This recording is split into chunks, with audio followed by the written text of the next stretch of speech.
Good afternoon, Friday, September 22nd, 12:41 p.m. What did I say?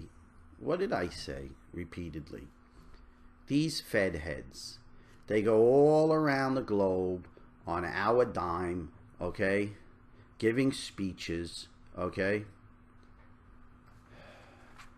Want to read a little article from Reuters today. It's from Zurich, Switzerland. U.S. central banker John Williams said on Friday he does not expect any market turbulence as the Fed gets underway with reducing the huge balance sheet built during its campaign to stimulate the U.S. economy. So, isn't it reassuring to know that John Williams doesn't see any turbulence? I don't anticipate any sudden or large effects on rates or spreads or things like that as we normalize, Williams, president of the San Francisco Federal Reserve, told reporters in Zurich. Why on earth does he have to be in Zurich, Switzerland, to discuss U.S. interest rate policy? Obviously, we've talked about this endlessly. We've talked about it endlessly. We've announced it, and the markets have taken this in stride. Really? But it's still an open question as we actually implement this next month. And over the next several years, it's going to take years to implement this. How will markets react? Well, obviously, be following that very carefully. Wow. Normalization was the key theme at the Fed, said Williams. The Fed said on Wednesday it would begin the years-long process of trimming its $4.5 trillion in assets, most of them amassed to encourage investment and growth, in other words, the wealth effect, in the wake of the 2007-2009 financial crisis and recession. That was their whole plan, the wealth effect. Create a lot of money out of thin air, get asset prices to rise, make people feel good like they're more wealthy because their house and 401ks are going up, get them to spend money. That's supposed to stimulate the economy. But they never had a plan. They never had an exit strategy.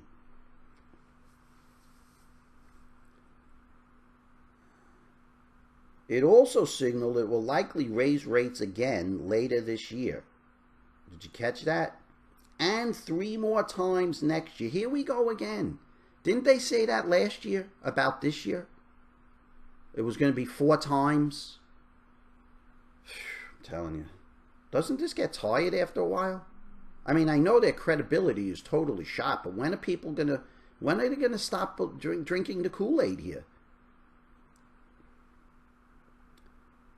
Williams said the Fed could increase rates again this year. There's only one more meeting, right? December.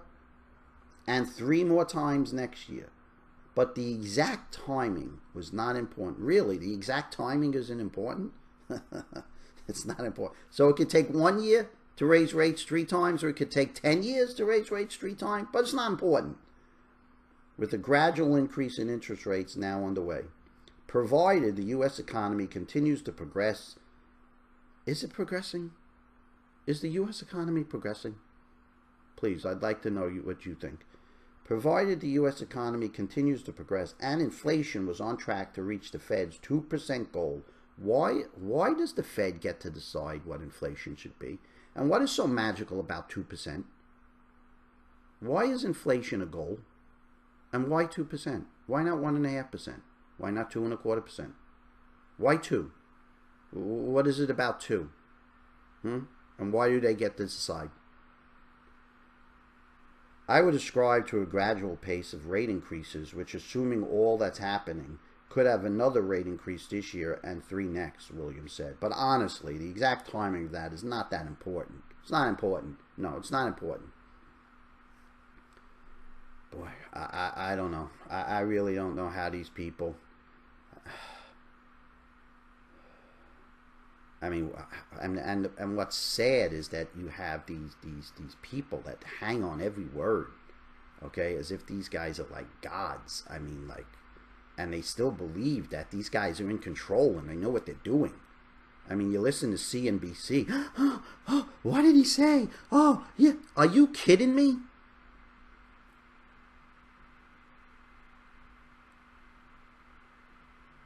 But honestly, the exact timing of that is not that important. I think the overall view is that we would be raising rates gradually over the next 2 years. And getting back to a normal level is the one thing I have a lot more confidence in, really. If he's got a lot more confidence in it, well, then you know, because their models never work. They're always wrong. They always get it wrong. They always create bubbles, and they can't see the bubble. And it happens over and over and over again. Eventually, the Fed would reach a new normal of a Fed's funds rate of 2.5%. Why is that a new normal? Why 2.5%? That's the new normal? So they get to decide what the price of money should be? According to Williams, it should be 2.5%. And it's going to stay there? That's the new normal? My view, based on a lot of research people have done, including my own work on this, is that the normal federal funds rate is likely to be around 2.5%. I like to know what research people he's talking about, because a lot of other people are throwing out 5, 6%. Obviously, the pace at which that happens and exactly the contour of that will depend on how the economy progresses. Once again, it's all data dependent. But that's my baseline case at this point. This is ridiculous here. Why does anybody listen to this guy? Why does anybody listen to this guy? Interest rates, rather than bond buying, would become the primary tool of Fed monetary policy in the future, Williams said, with the bank also having room to cut them if the U.S. economy hits difficulties. So they're going to bring them back down to zero if they have to. I mean, this is going nowhere. I mean, doesn't anybody see that this is over, that this is game, set, and match? They're raising them a couple of times so that they can reduce them again. Come on. They're boxed in a corner. Okay? They're in a rat trap that they themselves created.